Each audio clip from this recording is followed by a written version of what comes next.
बिस्मिल्लाहिर्रहमानिर्रहीम। स्टूडेंट्स, अब हमारा अगला जो स्कूल ऑफ थॉट है दैट इज़ साइको एनालिसिस, तहलील नफ्सी। सिगमंड फ्राइड तहलील नफ्सी का बानी है, यानी सिगमंड फ्राइड को फादर ऑफ साइकोलॉजी भी कहा जाता है। वही उसने साइको एनालिसिस की बुनियाद रखी, जो नफ्सियात की दुनिया में अपनी सदी का सबसे मशहूर फ़र्द था। फ्राइड जो है वो बेसिकली फिजिशियन था, बुनियादी तौर पर वो एक मुआलिज था, और जब वो मरीज़ों को चेक करता होता था, उनका मतलब डायग्नोस करता था, तो तब वो उन लोगों की मरीज़ों की कहानियाँ जो हैं वो बातें बड़े ध्यान से सुनता था कि उनको जब ये बीमारी हुई तो उनको क्या महसूस हो रहा है, वो कैसा उनको लगता है, क्या उनकी सोच है, जो ज़हनी तौर पे वो क्या सोचते हैं। देखें, आप में से भी और अगर मैं भी अगर कोई बीमारी खुदा न खास्ता किसी को हो जाती है तो वो इंसान मेंटली बड़ा डिप्रेस होता है कि पता नहीं अब इस क्या आना है, रिपोर्ट में क्या आना है, डॉक्टर अब मुझे क्या बताएंगे। मतलब जो अब जैसे मेरी तरह के जो लोग हैं, जो मदर्स हैं स्पेशली, उनको फटाफट ये हो जाता है कि हाय अभी मेरे बच्चे छोटे हैं, ये है। जिनके बच्चे बड़े हैं वो मतलब पेरेंट्स को और तरह की फ़िक्र होती है अगर खुदा न खास्ता कोई बीमार हो जाए। तो मेंटली इंसान पे जो साइकोलॉजिकली कोई भी बीमारी है ना, वो इंसान पे असर ज़रूर डालती है, उसको मतलब मेंटली जो है ना वो थोड़ा सा परेशान ज़रूर करती है। तो यही चीज़ें वो अपने पेशेंट्स में सुनता था उनसे, और उन्हीं के तजर्बात और मुशाहदात की बुनियाद पर जो था वो उसने साइको एनालिसिस की बुनियाद रखी। और फ्राइड ने एक नहीं बल्कि बहुत से ऐसे अनोखे और मुनफरद नज़रियात पेश किए जिनसे ना सिर्फ नफ्सियात की दुनिया में तहलका मच गया, बल्कि उसने दीगर शोबों को भी जो था वो मुतासिर किया। उसने ऐसे ऐसे नज़रियात लेकर सामने आया जो उससे पहले कभी भी सामने नहीं आए थे, और उसने दुनिया में जो थी वो एक हलचल जो थी वो मचा दी। उसने कई और शोबों को भी मुतासिर किया। इनमें अदब, मतलब तिब, फिजिशियन जो डॉक्टर है उनको, फ़नून लतीफ़ा जो आर्टिस्टिक मतलब होते हैं, क्रिएटिव काम जो होते हैं उनमें, और फ़लसफ़े में ख़ास तौर पर जो थे अपने उन्होंने असरात जो थे वो छोड़े। फ्राइड ने Franz Brentano, Joseph Breuer, James ब्रैटली, बॉल्ड और शारकोट के साथ इश्तराक के नतीजे में तनमीम ये होता है हिप्नोटिज़म, यानी हिप्नोटिज़म एक तरह की वो एबिलिटी होती है कि वो एक बंदा दूसरे की आंखों में आंखें डाल के उसको जो चाहे उसके ब्रेन को अपने कंट्रोल में कर लेता है और उससे जो चाहे वो बात मनवा लेता है। और मुसमरिज़म का मतलब होता है कि बिल्कुल ही अगले बंदे को फ्रीज़ कर देना, वो बिल्कुल ही कोई जो है वो बात ना कर सके, या उस अपनी कोई आगे जो है वो उस पर कोई असर अपनी मर्ज़ी ना कर सके। और उन्होंने भी अपने असरात जो थे वो कबूल किए और तहलील नफ्सी का जो था वो नज़रिया पेश किया। आप ये देखें कि यहाँ पे फ़नून लतीफ़ा की जब बात हो रही है उस पर गहरे असरात छोड़े। अभी भी आप कभी निकाल के देख लें कि ये जो पेंटिंग्स लोग लगाते हैं, एग्जीबिशंस होती हैं, इसमें वो साइकोलॉजिकली भी वो ऐसी तस्वीरें बनाते हैं जो मेंटल रिप्रेजेंटेशन कर रही होती हैं। तो ये इस वजह से था कि ये साइकोलॉजी का जो इम्पैक्ट है उस पर फ़नून लतीफ़ा पे वो बड़ा गहरा पड़ा। फ्राइड ने लाशऊर की अहमियत को समझा। उसने कहा कि जो हमारा अनकॉन्शियस है वो बड़ा इंपॉर्टेंट है, और उन्होंने अनकॉन्शियस पर हम और बिहेवियर पर जितने भी असरात थे उनको बड़े तफसील से बयान किया।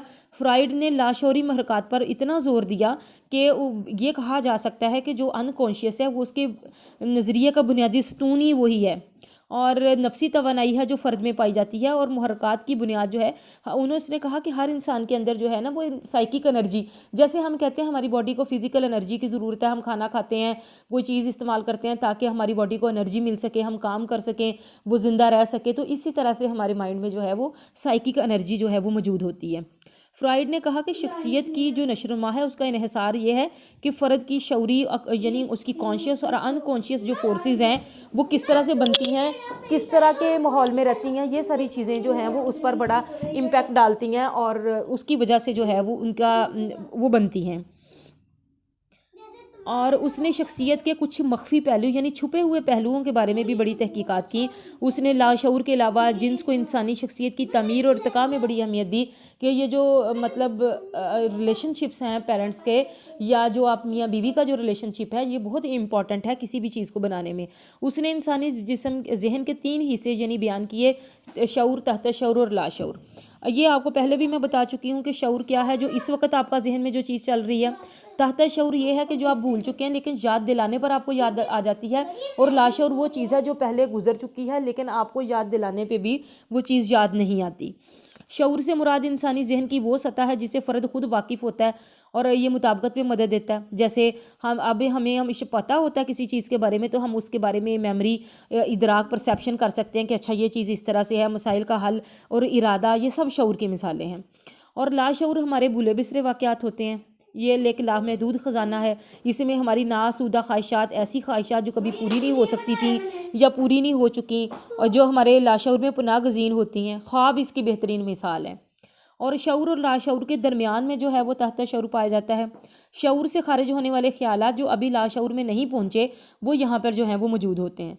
उसने शख्सियत की structure, her dynamics of personality और इसके बारे में भी अपने नज़रियात पेश किए। उसने कहा कि शख्सियत जो है वो 3 चीज़ों से मिलकर बनती है, इड, ईगो और सुपर ईगो।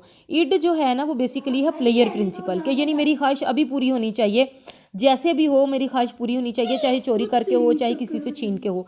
इड जो है ना वो कहता है कि नहीं, ख्वाहिश पूरी हो लेकिन गलत तरीके से नहीं हो, ऐसे ना हो, मतलब एक तजब्जब की कैफियत में अगर इंसान गलती करने भी लगे तो वो यहाँ पे आके उसको रोक देती है। और जो सुपर ईगो है बेसिकली ये तो बहुत आगे की बात है कि इंसान जो है वो अपनी ज़ात से हटकर दूसरों के बारे में सोचता है, हमेशा अच्छा करता है और पॉजिटिव जो है वो रहता है। फ्राइड ने शख्सियत की नशरमा के कुछ दर्जे बयान किए हैं। उन्होंने लिबिडो का कॉन्सेप्ट दिया और कहा कि ज़िंदगी के 2 चीज़ें हैं, जिबिलत हयात और जिबिलत मौत। जिबिलत हयात का है तमीरी पहलू, यानी इंसान जब दुनिया में रहता है, ज़िंदगी गुजारता है अच्छे तरीके से, तो वो जिबिलत हयात है, यानी दूसरों के काम आना, अपनी ज़ात का भी तहफ़्फ़ुज़ करना, दूसरों के साथ भी सही ज़िंदगी में जो है वो गुजारना। और जिबिलत मौत ये है कि जब इंसान, जिबिलत हयात के अपोजिट है ये, कत्ल गारतगरी करना, खुदकुशी, जारहियत, ऐब जोई करना, दूसरों को छेड़ना, तहकीर करना, तजलील करना, दूसरों को इंसल्ट करना, फ़िरकाबंदी, नस्ली इम्तियाज़, ये सब तबाही है। जो आप देखेंगे ये चीज़ें, सारी की सारी चीज़ें जो उसने पता नहीं कितने साल पहले जो बता दी थी कि ये तबाही का बाइस है, आज ये हमारे माशरे में मनोअन जो है वो मौजूद हैं। एज इट इज़ ये सारी चीज़ें हैं और ये तबाही की तरफ जो है वो हमें लेकर जा रही हैं। फ्राइड ने अपने नज़रियात में एंजाइटी को बड़ी अहमियत दी, तशवीश को बड़ी अहमियत दी, और उसने एंजाइटी को ख़त्म करने के कुछ मैकानिज़म भी बताए कि किस तरीके से हम अपनी एंजाइटी को जो है वो ख़त्म या कम कर सकते हैं। फ्राइड ने शख्सियत के नज़रिए के अलावा तहलील नफ्सी के नाम से एक मुकम्मल नफ्सियाती तरीका इलाज भी मुतारिफ़ कराया। साइको एनालिसिस जो है वो एक मुकम्मल तरीका इलाज है किसी भी जहनी मरीज़ को ठीक करने के लिए, या कोई भी जिनको प्रॉब्लम्स है, मेंटल कोई जो है वो प्रॉब्लम्स है उनको दूर करने के लिए, जिसमें आज़ाद तलाज़म का मतलब ये है कि जो दिल में आए पहले वो बोलता रहे और उसके बोलने से के अंदर से फिर बात निकलती है कि कहाँ पे उसको प्रॉब्लम आ रही है। ख्वाबों का तज़िया करना और फ़र्द की मुज़ाहमतों का तज़िया करना, यानी जब बंदा बोलते बोलते किसी बात पे आकर रुक जाता है या बात बदलता है तो वहाँ से अंदाज़ा होता है कि यहाँ पे आके कोई प्रॉब्लम उसको है। फ्राइड ने तरीका इलाज के साथ साथ शख्सियत के नज़रिए को भी जो था वो पेश किया। फ्राइड ने अपने दौर की नफ्सियात से आज की तक की नफ्सियात पर इतने गहरे असरात मुरतब किए कि कल हमने बात की थी कि जो बिहेवियरिज्म है ये सेकंड फोर्स ऑफ साइकोलॉजी है, तो साइको एनालिसिस जो है that is first force of psychology. और फ्राइड ने जो अनकॉन्शियस का कॉन्सेप्ट दिया, ख्वाबों का ड्रीम एनालिसिस, लिबिडो का कॉन्सेप्ट, डिफेंस मैकेनिज्म दिए कि किस तरह से हम अपनी एंजाइटी को, यानी जो उसके कॉन्सेप्ट हैं, जो चीज़ें उसने दी वो आज तक हमारी जो हैं वो चीज़ें मौजूद हैं और आज भी वो नए तसव्वुरात जो हैं उसकी वजाहत के लिए इस्तेमाल हो रहे हैं। फ्राइड के नज़रियात पर अगरचे बहुत ज़्यादा तनकीद हुई, बहुत सारे लोगों ने ख्वाबों का तज़िया नामी, उन्होंने एक फ्राइड ने किताब भी लिखी। फ्राइड के जो हम असर थे, यानी उस ज़माने के जो लोग थे जिनमें यूंग है, उसने फ्राइड के साथ मिलकर काम किया, लेकिन फ्राइड की इंतहा पसंदी, फ्राइड भी बड़ा इंतहा पसंद था कि जो नज़रियात उसने दे दिए, जो कह दिया, वो कहता था नहीं यही ठीक है, बाकी सारी दुनिया गलत है।